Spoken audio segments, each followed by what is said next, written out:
Welcome to this tutorial on how to send an Ethernet frame.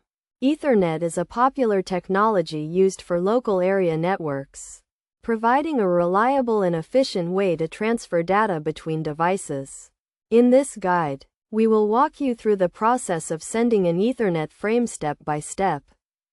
First, it is essential to understand the components of an Ethernet frame.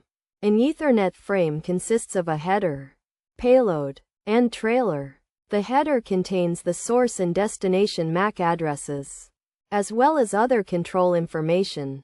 The payload is the actual data being transmitted, and the trailer contains a cyclic redundancy check to ensure data integrity. To send an Ethernet frame, you need to follow these steps. Start by preparing the data you want to transmit, which can be in the form of a packet from a higher layer protocol such as IP. Next, create the Ethernet header by specifying the source and destination MAC addresses, as well as the protocol type.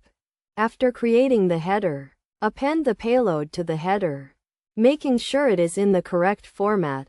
Then, calculate the cyclic redundancy check and append it to the end of the frame as the trailer.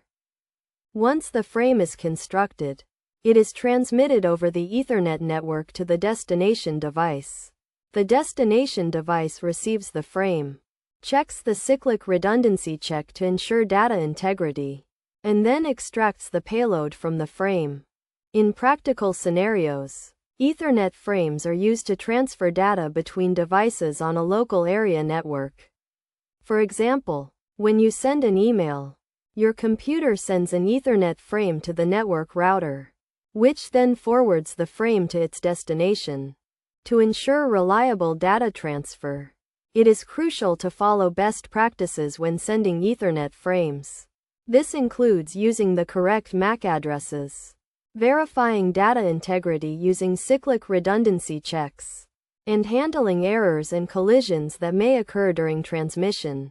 In conclusion, sending an Ethernet frame involves preparing the data, creating the Ethernet header and trailer, and transmitting the frame over the network. By following these steps and best practices, you can ensure reliable and efficient data transfer over Ethernet networks.